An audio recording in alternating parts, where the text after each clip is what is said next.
me quiero ir a Guayaquil, que era la ciudad de donde hice mis primeros pinitos a nivel comercial. Y eso fue algo que marcó mi vida, ¿no? Porque no me dejaban ir, me fui a escondidas de ellos con 11 años. Duro, ¿no? De hecho, mis primeros 10 días dormía en un parque, así empecé. Pero me convertí en lustrabotas, en vendedor de cremas, en vendedor Madre mía. de correas, en vendedor de tabaco por unidad, lo que fuera, con tal de hacer negocio. Pero bueno, fui aprendiendo. Con el largo del tiempo realmente reuní dinero. Era la persona más austera Sí, de la tierra. Empecé a guardar dinero, no tenía cuenta bancaria y lo claro. guardaba en la periferia. Habíamos tomado unos terrenos que ni siquiera Sí. era normal tomarse esos terrenos porque no eran nuestros, pero al Ujú. fin y al cabo, de hecho lo conservo por Sí, historia, uno de esos terrenos. Y mis cajas fuertes eran la tierra. qué Hacía fuerte. agujeros en la tierra y guardaba mis primeros ahorros ahí. Llegué a ahorrar muchísimo dinero de Ujú. aquella época, te estoy hablando. ¿Perdiste algo Por... ahí alguna vez? ¿Te olvidaste? No, el miedo era cuando empezaba a llover muy fuerte, porque en Claro. Ecuador puede Sí, lloverte muchos días seguidos, tres, sí. 4 días, y claro, era la tierra, tú tienes 4 puntales, ¿no? Ujú. Y esa era mi casa, Ujú. cerrada con lo que podía, y un depósito de agua que venía un vehículo y te dejaba el agua comprada por una determinada cantidad, lo más parecido a un bidón. Sí. Y claro, cuando llegas por la tarde te das cuenta que se te han llevado el agua o que algún gracioso te la ha derramado y no poder ducharte. Pero bueno, lo preocupante para mí era ahorrar dinero. Ujú. Claro, está bajo tierra, pero en una superficie de 30 centímetros abajo, ¿no? Sí, sí, Y sí. las hierbas son las que la tapan. Entonces, claro, la incertidumbre era con la que te ibas a trabajar por la mañana, sabiendo todo lo que tienes y que nadie más lo sabía, ¿no? Si Ujú. te sucede algo, ahí se queda. Pero hice dinero que me permitió hacerme un comerciante, incluso podría decir que llegué a tener éxito porque crecí rápidamente. Ujú. Vendiendo ahí Con... que aparte hacías limpiar botas y qué más. Limpiaba botas, pero yo recuerdo que cuando llegué a la ciudad, que llego, claro, un poco a mí me habían dicho que Guayaquil era una ciudad grande, pero Ujú. no la imaginaba Sí. como tal, ¿no? Entonces yo llego al Parque La Victoria, un parque famoso en el Ecuador, con unos edificios que mareaba verlos hacia Sí. arriba. Y claro, me asusté, me puse a llorar. Yo era un Claro. niño realmente, pero había un limpiabotas del parque, me Ujú. vio llorar, me preguntó, ¿dónde vas? Le dije que iba a la bahía. Hay una Sí. leyenda en Ecuador que dicen que el que llega a la bahía triunfa, se convierte en Ujú. exitoso.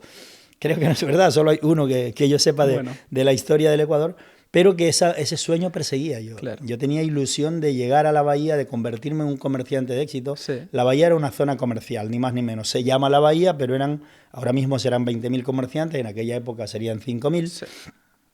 pero donde se comercializaba de todo, ¿no? Sí, Ujú. es decir, desde ropa, zapatos, hortalizas y todo lo que quieras Ujú. vender, Sí, sí. consumo de las personas normales, realmente se promovía ahí Ujú. ese mercado, pero sin embargo yo no llegué directamente a la bahía, porque este limpiabotas me dice, oye, vete a tu casa que te estarán buscando, y yo llorando le dije, no me voy a ir, la Duro. ilusión de mi vida es llegar a hacerme comerciante, porque yo sobre todo me movía algo, y es que mi hermana ya tenía que ir a la universidad y Ujú. mis padres me dijeron, no nos lo podemos permitir que viva en una ciudad como Quevedo, alquilar un Ujú. apartamento y que estudie. Le dije, si no me lo puede permitir el campo, me lo permitirá la ciudad. Yo quiero que mi hermana estudie, y lo que me movía era que mi hermana estudie. Tenías O ese sea, ese era objetivo.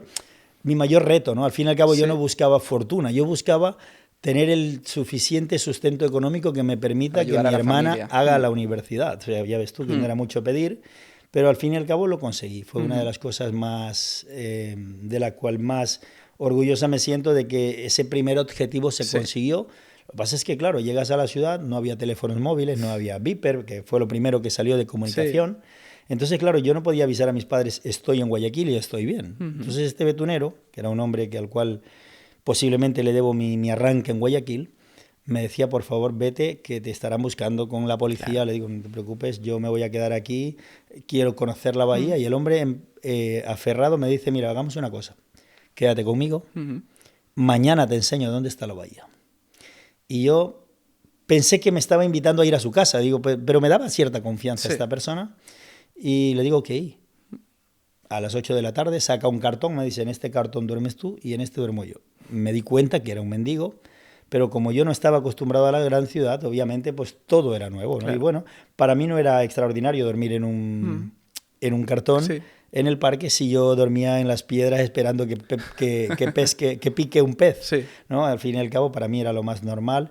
Entonces me quedé con el hombre. Al día siguiente amaneció, le digo, me dice, ¿tienes dinero para irte a la bahía? Tenía 16 sucres, recuerdo nunca olvidaré, 16 sucres, y el hombre me dice, esto no te alcanza ni para un bolón. Un bolón es ahí un desayuno. Uh-huh. Y me dice, pues hagamos una cosa, quédate conmigo, te enseño a limpiar zapatos, te ganas algo de dinero y bueno, si quieres te vas a la bahía o haces lo que quieres. En efecto, me empezó a enseñar a limpiar zapatos. ¿Y te ayudó de verdad? Me ayudó porque al momento ya yo limpiaba un zapato, limpiaba otro. La gente hacía colas esperándome a mí limpiar los zapatos, pero habían muchos otros niños mayores que yo en el parque. Sin embargo, tocado quizá por la justicia divina, la gente se esperaba a mí. Venían otros niños, caballero, no espere, le limpio yo los zapatos. Y la gente esperaba. Y así gané dinero, gané mis primeros dineros, pero no me conformé con eso. Se ponía a llover y yo, en vez de refugiarme bajo la lluvia, me iba a vender paraguas, me iba a vender tal. Y cuando empecé a vender paraguas me di cuenta que, digo, la gente está perdiendo dinero en los zapatos, pero con esa edad yo ya me di cuenta que limpiar zapatos me pagaban 2 sucres en aquella época por limpiar un par de zapatos, y yo por vender un paraguas en lluvia me ganaba 8 o 10 sucres, ¿no? Y lo vendía en términos de segundos. Y es paradójico porque así es la sociedad y ha sido toda la vida, que la gente veía saltando de acera en acera para no mojarse y un kiosco con paraguas a montón y nadie se acerca a comprar. Sin embargo, yo llevaba paraguas en la mano. Señor, le vendo un paraguas para que no se moje. Llegué a desear que llueva todos los días. Eso era venta directa. Claro, venta directa, rápida. Fue un gran negocio, pero claro, la lluvia para como en algún momento para. Sí. Empecé a ganar dinero, volví al betunero de zapatos a este hombre que me ayudó. Y tanta insistencia que yo le decía, yo me quiero ir a la bahía porque aquí, ¿qué posibilidades tengo? Es que ¿dónde te duchas? Me dice, mira, en esa ferretería se pagan 3 sucres y te dejan ducharte. Yo que he acostumbrado a la orilla del río, que me baño 5 veces al día, pues para mí era tremendista, de vida, ¿no? Pero bueno, así empezó mi vida poco a poco, y la verdad es que aprendí muchos negocios rápidamente. Pues vendía correas de zapato, vendía zapatos, vendía lo que fuera en la mano, en las calles, iba detrás de los clientes y les vendía, hasta que alguien del parque, recuerdo con mucha nostalgia, me dijo, no estés en este parque, que aquí acabarás mal. Sí. Vente a la periferia, que están tomándose unos terrenos. Habían políticos de la época terrenos que no eran propiedad eran de empresas. Sí. Sin embargo, oye, se pueden tomar esos terrenos y el día de mañana se podrá legalizar esas escrituras posibles. ¿No? ¿Con cuántos años ahí? Bueno, eran 11 años. 11 años igual, ese mismo año. Esto pasó muy rápido. Esto pasó, esto pasó muy rápido. Yo los primeros 10 días dormí en un parque. Sí. Luego, pues tomé esos terrenos. No recuerdo las dimensiones exactas del terreno, pero bueno, eran terrenos grandes, eran unas parcelas muy grandes. Y yo a partir de ahí empecé a hacer mi casa poco a poco. Yo todos los días me compraba una caña, un bambú y tal. Y yo mismo, con mis propias manos, con esa edad, construí mi pequeña, lo más parecido a una chabola, ¿no? Con respeto a las personas que tienen, pero para mí era un techo, techo.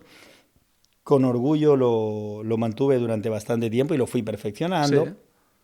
Pero aprendí muchos negocios, como te digo yo, mis cajas fuertes ahí debajo de la tierra fueron mis primeros, pero llegué muy lejos. Llegué a hacer grandes negocios, pero muy grandes negocios. Sí. Y claro, el negocio ahí, realmente, tu objetivo cuando querías llegar a la bahía, ¿cuál era? Porque claro, ahí tocaste de todo, tocaste un poco, ¿no?, el comercio en un principio lo más parecido a la hostelería, ¿no?, que era cuando vendías comida, luego pasaste ya a hacer trabajo, luego a vender, a comprar y vender. Sí, era sobre todo comprar y vender, porque al fin y al cabo yo llegué a la bahía, cumplí mi objetivo de llegar a la bahía. De hecho, mi primer puesto en la bahía lo tuve con 12 años. 12 años se compraba en metálico y lo compré. Un puesto es un espacio en la acera, pero que tenía unos permisos legalizados por parte del municipio de Guayaquil, pero me permitió crecer rápidamente. Llegué a tener como 7 sitios de estos con 15, 16 años y mover mucha mercancía con esa edad, que eso sí que ya no era normal en mi edad, porque normalmente no confían en ti primero porque no puedes firmar un cheque, no tienes una cuenta bancaria, era firma de albaranes, y recuerdo que había unas letras de cambio que se hacían como lo más parecido a un cheque y te hacían para darte mercancía, pero realmente me gané la confianza rápidamente de los grandes distribuidores de mercancía de ahí, que me empezaron a ofrecer grandes cosas, me ofrecían trabajar para ellos, pero mi ilusión era crear mi propio negocio, no sé, impulsado por qué, porque no tenía una educación financiera, ni tenía una educación comercial, pero me movía la ilusión, las ganas del crecimiento, ese valor por las cosas, hacía que si trabajaba para alguien iba a estar con las alas cortadas. Ya en aquella época lo Sí, veía ya lo así. tenías claro.